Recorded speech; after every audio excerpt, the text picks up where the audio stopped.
नमस्कार, स्वागत है आप सभी का हिमाचल प्रदेश की खबरों में। मैं आपके साथ निकिता कश्यप। बुलेटिन की शुरुआत करते हैं। हिमाचल प्रदेश के मुख्यमंत्री सुखविंदर सिंह सुक्खू ने एक मिसाल पेश की है। आपको बता दें कि सीएम सुखविंदर सिंह सुक्खू के द्वारा अपने निजी खाते से 51 लाख रुपए की राशि जो है वो दान में दी गई है। आपको बता दें कि लगातार जो है उनके तरफ से इस तरीके के कार्य जो है वो किए जाते हैं और जिसमें कि आपको बता दें कि 51 लाख रुपए जो है वो सीएम सुखविंदर सिंह सुक्खू की ओर से दान किए गए हैं, जो कि सीएम ने बेहद ही मिसाल पेश की है। आपको बता दें कि हिमाचल प्रदेश के सीएम सुखविंदर सिंह सुक्खू ने आपदा से उभर रहे हिमाचल प्रदेश के लोगों के लिए मिसाल पेश की है और जिसमें उनकी तरफ से यह सराहनीय कार्य किया गया।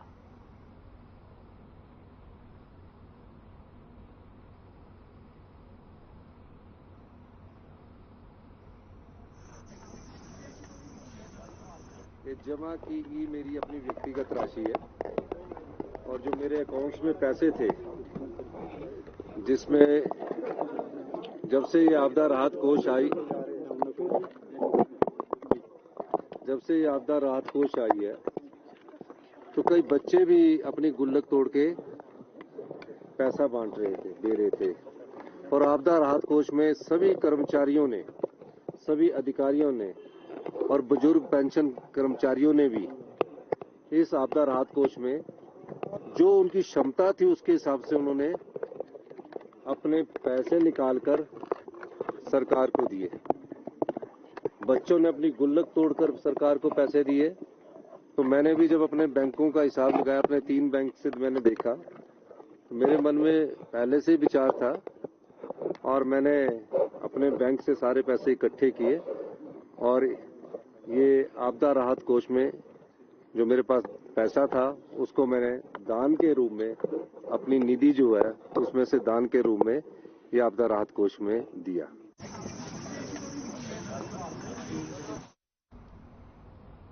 मुख्यमंत्री सुखविंदर सिंह सुक्खू की अध्यक्षता में हुई राज्य मंत्रिमंडल की बैठक में राज्य सरकार सार्वजनिक उपक्रमों बोर्डों निगम के तहत कई पदों की भर्ती और परीक्षा आयोजित करने के लिए हिमाचल प्रदेश राज्य चयन आयोग की स्थापना करने का निर्णय लिया गया है। ये आयोग मुख्य प्रशासक और एक प्रशासक की देखरेख में काम करेगा और इसको लेकर विधानसभा के मानसून सत्र में बिल लाए जाएंगे। वहीं आपको बता दें कि इसके अलावा नशे पर नकेल कसने के लिए सरकार ने पुलिस विभाग के 1226 स्पेशल कमांडो फोर्स के पद को भरने की मंजूरी दी है।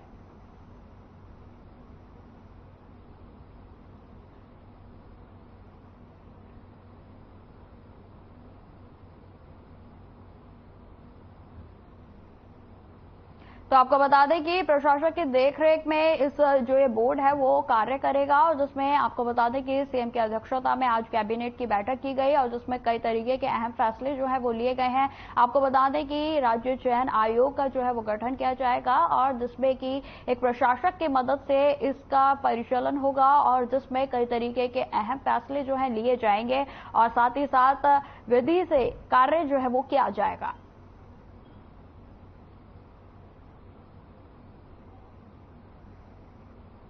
देश भर में 17 सितंबर को विश्वकर्मा दिवस के मौके पर प्रधानमंत्री नरेंद्र मोदी विश्वकर्मा योजना की शुरुआत करेंगे। वहीं आपको बता दें कि 15,000 करोड़ की इस योजना के तहत हथकरघा क्षेत्र से जुड़े लोगों को प्रोत्साहन देने की योजना है और इस मौके पर हिमाचल प्रदेश की राजधानी शिमला में कार्यक्रम जो है वो होगा और जिसमें कि केंद्रीय मंत्री और हिमाचल से सांसद अनुराग ठाकुर शिरकत करेंगे। शिमला में आयोजित प्रेस वार्ता के दौरान नेहरू युवा केंद्र संगठन की निदेशक ईरा प्रभात ने बताया कि प्रधानमंत्री नरेंद्र मोदी विश्वकर्मा दिवस पर द्वारका से विश्वकर्मा योजना की शुरुआत करेंगे और देश भर में 80 स्थानों पर इस योजना की एक साथ शुरुआत की जाएगी।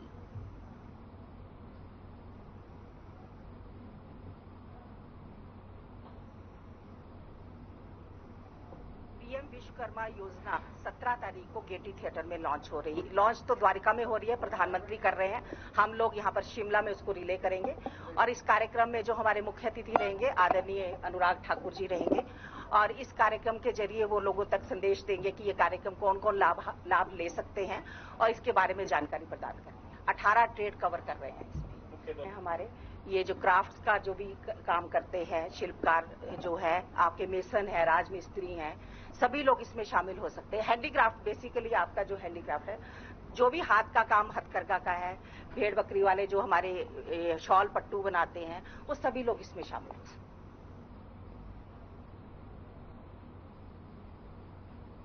बीते दिनों तमिलनाडु के खेल मंत्री ने सनातन धर्म पर गलत टिप्पणी की थी और वहीं अब सांसद ए राजा ने भी सनातन धर्म पर गलत बयान दिया है। आपको बता दें कि जिसे लेकर पूर्व शिक्षा मंत्री गोविंद सिंह ने आक्रोश जताया है। उन्होंने ढालपुर में प्रेस वार्ता कर संबोधित करते हुए कहा कि G20 सम्मेलन में भी विश्व के नेताओं ने सनातन धर्म का सम्मान किया है और सनातन धर्म हमेशा सभी लोगों के सम्मान की बात कहता है।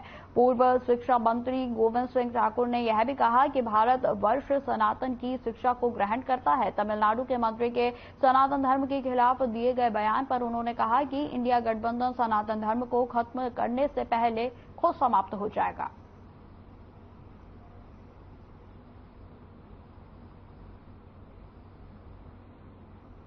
उससे बड़ी बात तो यह है कि कांग्रेस पार्टी के राष्ट्रीय अध्यक्ष श्री मल्लिकार्जुन खड़गे के पुत्र जो कर्नाटक सरकार में मंत्री हैं, श्री प्रियंक खड़गे, वो उदयनिधि स्टालिन के बयान को आगे बढ़ाते हुए कहते हैं कि सत्य है कि सनातन धर्म एक बहुत बड़ी बीमारी है और इस बीमारी को जड़ से समाप्त करना चाहिए। तो इस बात से लगता है कि यूपीए और अब INDIA ये भारतवर्ष से यहाँ की प्राचीन सांस्कृतिक विरासत, यहाँ का प्राचीन सनातन धर्म, उसको समाप्त करने पर तुली है। शिमला संसदीय क्षेत्र के सांसद सुरेश कश्यप ने प्रियंका गांधी के हिमाचल आने को लेकर बयान दिया है। आपको बता दें, उन्होंने कहा कि कांग्रेस की राष्ट्रीय महासचिव प्रियंका गांधी हिमाचल तब आई हैं जब प्रदेश में केवल त्रासदी के निशान ही बचे हैं। वो सिर्फ राजनीति करने आई हैं। उन्होंने कहा कि प्रियंका गांधी का तो हिमाचल में अपना घर है, उसके बावजूद उन्हें हिमाचल आने में 2 महीने का समय लग गया। उन्होंने कहा कि बीजेपी के शीर्ष नेतृत्व ने त्रासदी के समय में हिमाचल प्रदेश का दौरा किया और लोगों के दुख दर्द को समझा और उनके दुख की घड़ी में उनके साथ खड़े रहे। उन्होंने प्रियंका गांधी को दुख की घड़ी में लोगों के साथ खड़ा होना चाहिए, यह भी कहा।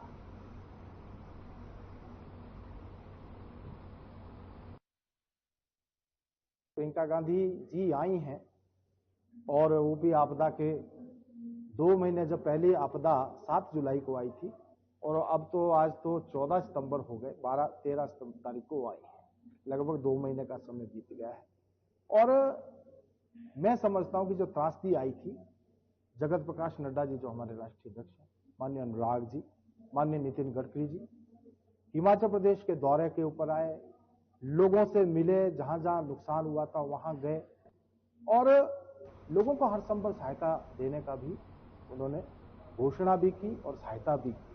लेकिन प्रियंका जी तो अब आई हैं जब त्रासदी के जो निशान ही बचे हैं और बहुत सारे जो परिवार जब उनको प्रियंका जी की जरूरत थी, उस समय प्रियंका जी को हिमाचल प्रदेश आना था। हिमाचल प्रदेश के सीएम सुखविंदर सिंह सुक्खू के गृह जिला हमीरपुर से दिल दहला देने वाली घटना सामने आई है। जिला हमीरपुर के भोरंज विधानसभा क्षेत्र में एक महिला के बाल काटने के बाद उसका मुंह काला कर दिया गया और जिसके आरोप महिला के ससुराल पक्ष पर लगे हैं। वहीं आपको बता दें कि मामले को मुख्य सचिव प्रबोध सक्सेना ने दुर्भाग्यपूर्ण बताया है। उन्होंने कहा कि स्थानीय प्रशासन मौके पर मौजूद है और तफ्तीश की जा रही है। बहुत दुर्भाग्यपूर्ण और दुखद है और सरकार ने इसका बहुत सख्त संज्ञान लिया है। मौके पे जो स्थानीय अफसर हैं वो इसकी जांच कर रहे हैं और उसके बाद वो रिपोर्ट सरकार को देंगे। सरकार के स्तर पे भी इसके बारे में जो भी कार्रवाई करनी होगी वो हम करेंगे, क्योंकि इस प्रकार की घटनाएं हिमाचल में प्रायः होती नहीं है, इसलिए ये बहुत गंभीर है और पूरा प्रयास होगा कि व्यक्ति को न्याय मिले और ऐसी कोई घटना की पुनरावृत्ति न हो। सर, लोकल एडमिनिस्ट्रेशन से आप रिपोर्ट लेंगे कि क्या? मेरे लोकल एडमिनिस्ट्रेशन मौके पे है और उनसे रिपोर्ट लेके, जैसा कि मैंने आपको बताया कि सरकार के स्तर पर भी कुछ कार्रवाई करनी होगी तो वो की जाएगी। सेब पर इंपोर्ट ड्यूटी का मामला आजकल हिमाचल की सियासी फिजाओं में खूब गूंज रहा है। कांग्रेस की महासचिव प्रियंका गांधी ने सेब की इंपोर्ट ड्यूटी को लेकर जो बयान दिया, उसको लेकर बीजेपी लगातार कांग्रेस पार्टी पर पलटवार कर रही है। बीजेपी की तरफ से विधायक बलबीर वर्मा और चेतना बरागटा सामने आए हैं। वहीं आपको बता दें कि चेतना बरागटा ने कहा कि कांग्रेस महासचिव सहित हिमाचल कांग्रेस पार्टी सेब पर इंपोर्ट ड्यूटी को लेकर झूठ फैलाने का काम कर रही है। वास्तव में ऐसा नहीं है। केंद्र ने सेब पर किसी तरह की इंपोर्ट ड्यूटी कम नहीं की है।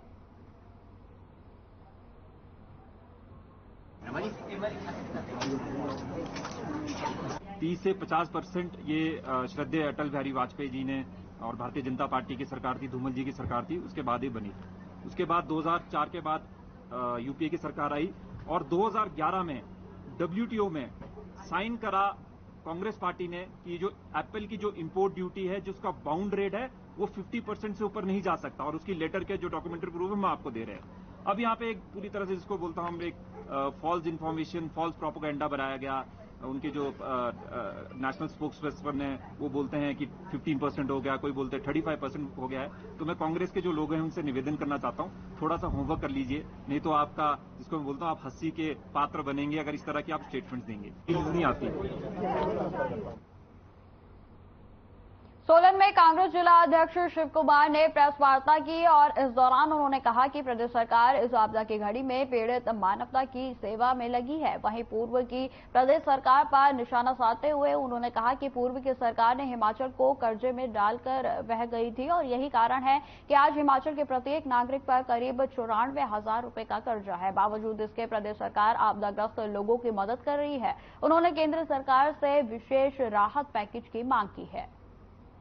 का जो फाइनेंस उनके कार्यकाल में जयराम जी के कार्य, जिस प्रकार से भयानक बारिश हुई, भयानक नुकसान हुए, 12,000 करोड़ का सरकारी और गैर सरकारी नुकसान जो है वो प्रदेश सरकार को सहना पड़ा। 400 लोगों ने अपनी जान दे दी और बहुत लोग जो है वो बेसहारा हो गए। लेकिन इस आपदा की घड़ी में जिस प्रकार से माननीय सुखविंदर सिंह सुक्खू जी ने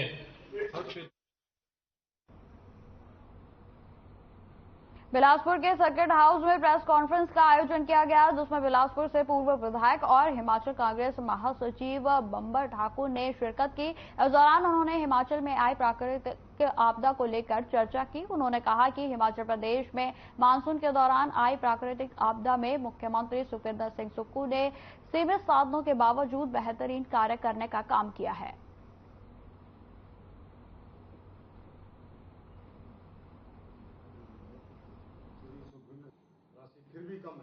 श्रीमती प्रियंका गांधी जी के दौरे को लेकर के बहुत हम उनके धन्यवादी हैं कि उन्होंने प्रदेश में आकर के लोगों का हालचाल पूछा और सरकार के कामकाज को देखा और उन्होंने सरकार के काम की सराहना की। खास करके मुख्यमंत्री जी ने जो ये फैसला किया कि जिन लोगों के मकान टूट गए और सिरमौर पुलिस ने जिले के विभिन्न पुलिस थानों में NDPS अधिनियम के अंतर्गत गत दशकों में पहली बार 100 अभियोग पंजीकृत करने का आंकड़ा प्राप्त किया है। वहीं आंकड़ा NDPS में सर्वाधिक रहा है और इसके अलावा सड़क हादसों में कमी आना महत्वपूर्ण उपलब्धि रही है। पिछले साल की तुलना में इस साल 19% कमी आई है, जबकि NDPS अधिनियम के तहत 56% मामले अधिक दर्ज हुए हैं। आप लोगों के साथ मैं ये शेयर करना चाह रहा हूँ कि इसमें जो एक क्राइम की जो बढ़ोतरी हुई है, इसमें एक्साइज के मुकदमे बढ़े हैं, इसमें माइनिंग के मुकदमे बढ़े हैं, इसमें खासतौर पे NDPS के हमारे पिछले साल के इसी अवधि के मुकाबले में 36 मुकदमे अधिक हैं। मतलब देखा जाए तो लगभग 56% की ग्रोथ NDPS में हुई है। दूसरी तरफ रेप के मुकदमे हमारे यहाँ कम हुए हैं, एक्सीडेंट के मुकदमे कम हो गए हैं। तो ये दिखाता है कि फिलहाल इस बुलेटिन में इतना ही। खबरों की और भी जानकारी के लिए बने रहें हमारे साथ। नमस्कार।